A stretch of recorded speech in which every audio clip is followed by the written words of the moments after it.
UP के मेरठ में SP साहिबा को स्पेशल ड्यूटी मिली कि जो अभी महाशिवरात्रि के लिए सावन में गंगा जल लेकर आ रहे हैं, कावड़ लेकर जितने भी कावड़िया आ रहे हैं, उनकी बखूबी सेवा होनी चाहिए। उनको किसी बात की परेशानी नहीं होनी चाहिए। इसीलिए जो वो स्वाति मैडम है, उनकी सेवा के लिए रोड पर आ जाती हैं और कावड़ियों का बड़े तहे दिल से फूल बरसाकर स्वागत कर रही होती हैं। तभी वो देखती हैं कि एक व्यक्ति, मतलब लगभग उनकी उम्र के जितना है, वो लड़खड़ाते हुए आ रहा है। उसे ठीक ढंग से चला भी नहीं जा रहा और जैसे कि वो गिरने ही वाला था, एसपी साहिबा भाग कर जाती हैं और उनको संभालने की पूरी कोशिश करती हैं। उन्हें भी और उनकी उस कावड़ को भी संभाल लेती हैं, उनको नीचे नहीं गिरने देती हैं। और वो कावड़, अगर वो गिर जाती तो कावड़ खंडित हो जाती। ऐसा एसपी साहिबा ने नहीं होने दिया। लेकिन एसपी साहिबा जैसे उस व्यक्ति को शांति से बिठाती हैं, उस व्यक्ति के चेहरे को देखकर दंग रह जाती हैं। वो सोच रही हैं कि ये वो है जिस आदमी ने मुझे तलाक दे दिया था।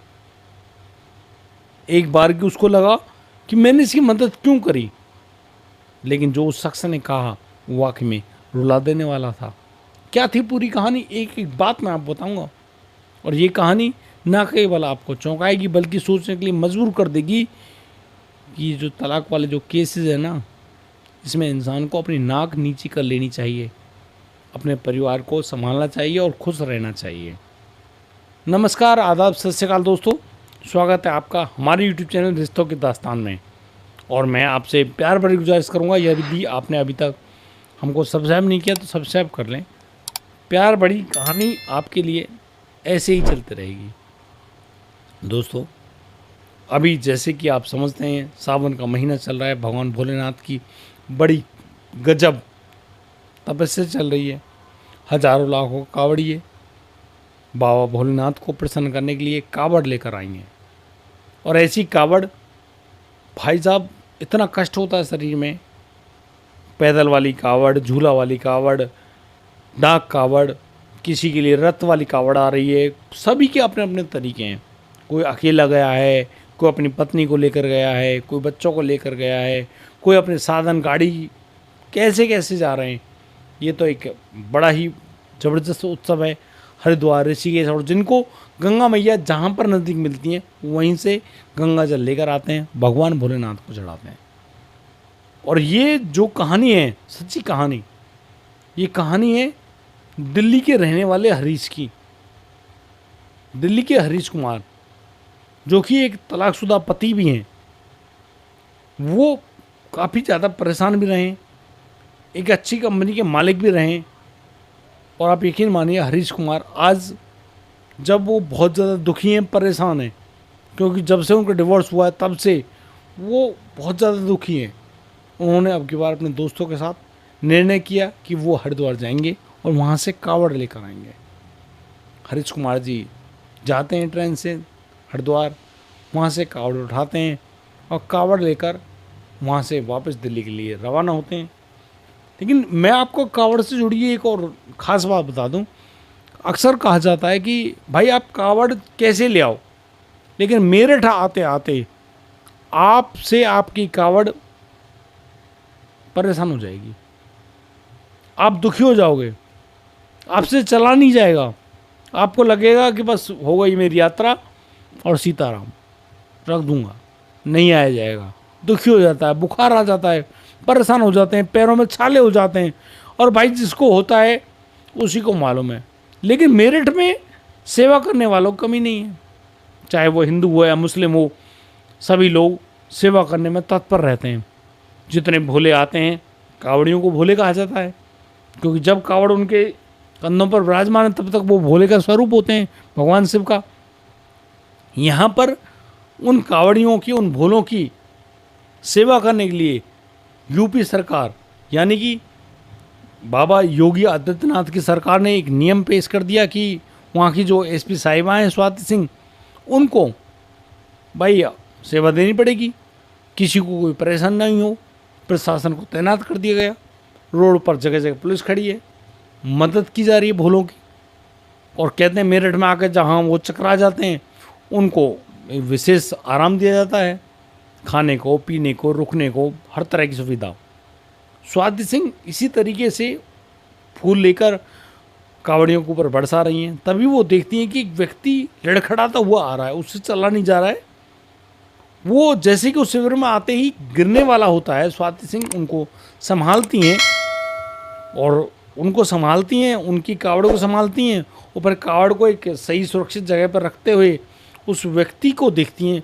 व्यक्ति के बाल लंबे लंबे थे, वो अपने बालों को साइड में करता है और जैसे ही उसने एसपी साहिबा को देखा और एसपी साहिबा ने जैसे उस व्यक्ति को देखा, उसकी दाढ़ी बड़ी हुई है, बाल बड़े हुए हैं, तो वो उसकी आंखों में झांक कर, मतलब वो अलग रह गई गुमसुम, वो अलग रह गया गुमसुम।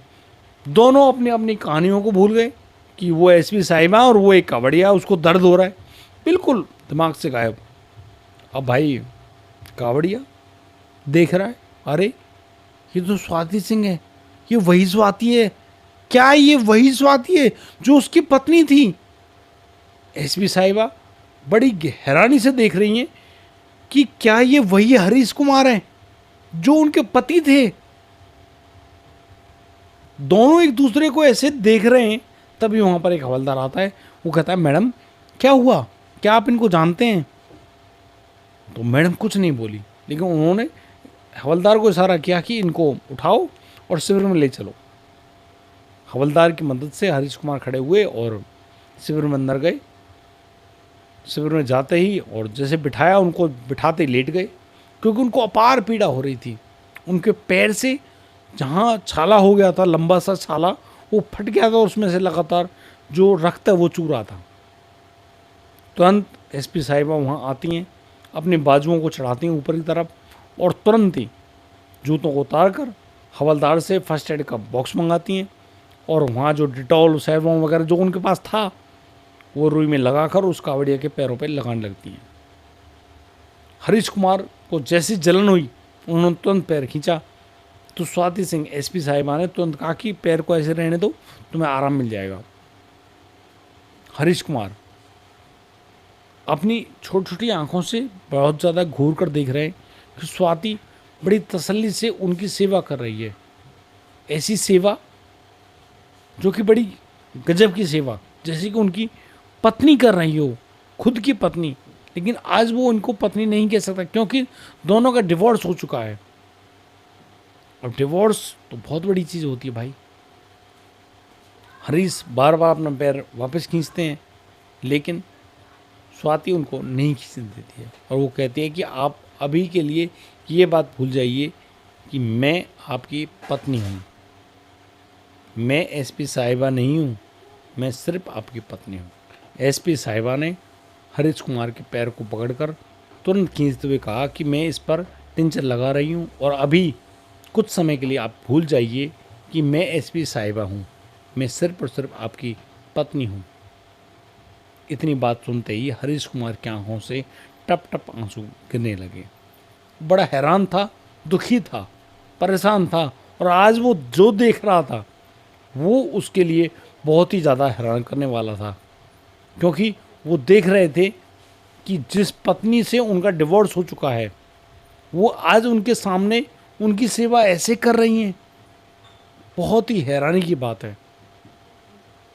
थोड़ी समय में जब हरीश कुमार को रिलैक्स होने लगा, वो शांति से आंखें बंद करके लेटे हुए थे, वो देखते हैं कि एसपी साहिबा ने उनके पैरों को दबाना शुरू कर दिया है और बिल्कुल ऐसे दबा रही हैं जैसे कि बिल्कुल अभी एंड वक्त पे उनकी पत्नी हूँ।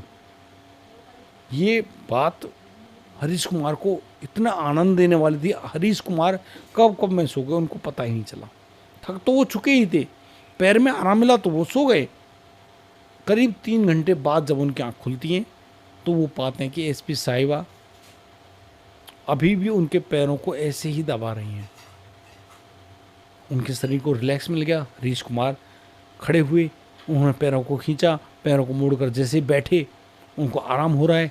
तभी एसपी साहिबा कहती है नहीं नहीं, आप पैरों को ऐसे रहने दो, इन पैरों को आराम तभी मिलेगा, आप आराम से बैठो, कोई दिक्कत कोई परेशानी नहीं है। लेकिन यहाँ हरीश कुमार, जो कि अपनी पूर्व पत्नी को देखकर भावुक हो गए थे, कहीं ना कहीं ये अश्रु उन एसपी साहिबा स्वाति सिंह की आंखों में भी थे। वो भी भावुक हो रही थी, उनके लफ्ज उनके हलक में अटक रहे थे। वो ज़्यादा नहीं बोल पा रही थी, और बोलती भी कैसे, क्योंकि यहाँ पर दोनों के मुंह पर कोई ऐसा शब्द नहीं था जिसमें कुछ कह सकें। शायद हरीश कुमार ने ही शुरुआत करी। उन्होंने कहा, स्वाति, मैंने तुम्हें बहुत समय दिया था ना, फिर भी तुम नहीं मानी। बताओ, तुमने तलाक लिया, अब खुश हो? अब तो तुम आराम से घर बसाकर प्यार से रह रही होंगी। तुमको और हमको अलग हुए 3 साल हो गए हैं। कभी तुमने यह जानने की कोशिश नहीं करी कि मैं कैसा हूँ? अभी इसी प्रश्न को एसपी साहिबा पूछती हैं कि कभी तुमने मेरे बारे में कुछ जानने की कोशिश करी? नहीं ना। ऐसा ही होता है, और जो कुछ भी हम दोनों के बीच में हुआ उसके जिम्मेदार मैं ही हूँ। मेरी वजह से ही ये सब कुछ हुआ। मैं तुमसे सॉरी भी नहीं बोल सकती। तुम मुझे माफ़ करोगे या नहीं करोगे ये तो मुझे नहीं पता, लेकिन मैं तुमसे सॉरी भी नहीं बोल सकती। मैं किस मुंह से सॉरी बोलूं? और तुमने ये अपनी हालत क्या बना रखी है? क्या हुआ तुम्हारी कंपनी का? हरीश ने बताया कि कंपनी घाटे में चली गई और उनको मजबूरीवश वो बंद करनी पड़ी, और जो कर्ज उनके सर पे था वो कर्ज चुकाते चुकाते कंपनी भी बिक गई। यहाँ तक कि उनका घर भी बिक गया, और उनके जो भाई थे उन्होंने अपना अलग घर ले लिया है। लेकिन मैं उनके साथ नहीं रहता, अपने दोस्तों के साथ रहता हूँ और एक छोटी सी नौकरी करता हूँ।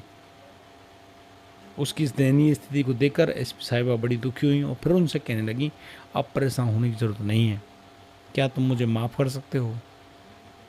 हरीश ने कहा कि मैं माफ़ तुम्हें क्यों करूं?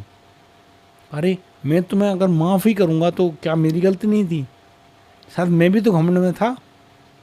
तुम मुझसे अलग होना चाह रही थी, मैं तुम्हें समझा तो रहा था, लेकिन कहीं ना कहीं अहंकार तो मेरे पास भी था। मेरा अहंकार मुझे झुकने ही नहीं दे रहा था। लेकिन आज तुम जो जिस तरीके से मेरी आज सेवा करने में जुटी हो, तुमने मेरा दिल जीत लिया।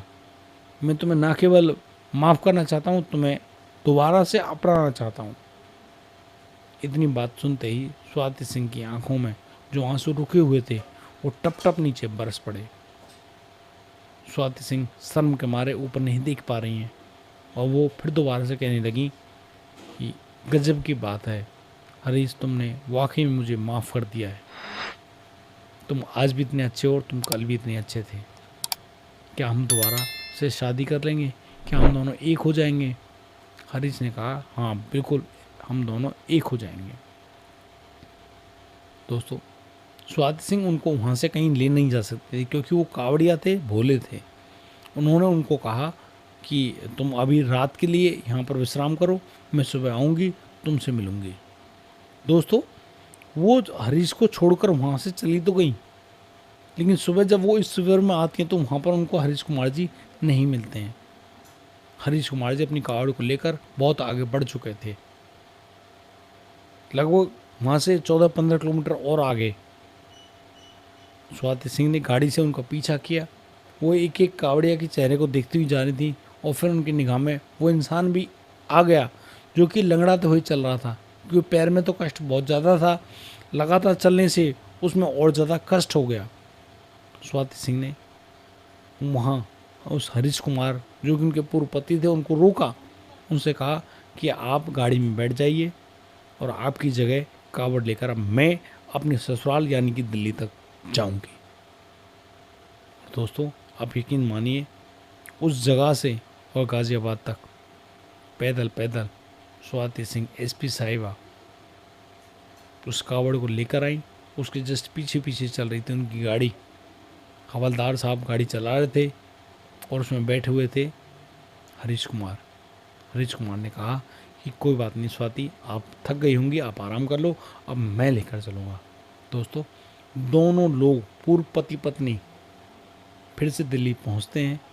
वहां जाकर भगवान भोलेनाथ को जल चढ़ाते हैं, और चढ़ाने के बाद दोनों एक दूसरे को गले लगाते हैं और फिर से उसी ज़िंदगी, उसी भगवान भोलेनाथ के साथ फिर लेकर उन्होंने अपनी ज़िंदगी को फिर से शुरू किया। बड़ा ही गजब का शुरुआत किया। बहुत ही अच्छी कहानी रही। और ये आज की कहानी नहीं है, 1 साल पहले की है, 2025 की। लेकिन ये कहानी बाद में आई थी, इसीलिए हम इसको अब सुना रहे हैं। और मैं आपसे ये कहूँगा कि छोटी छोटी बातों पर इतना परेशान मत हुआ करो कि आपको तलाक वाला केस चुनना पड़ जाए। दोस्तों, आज के लिए सिर्फ इतना ही। आप लोगों को ये कहानी कैसी लगी मुझको कमेंट करके, वीडियो को लाइक करके ज़रूर आगे बढ़ाएं। मिलता हूँ कल, लाऊंगा एक और अनोखा मामला। राधे राधे, जय श्री कृष्ण।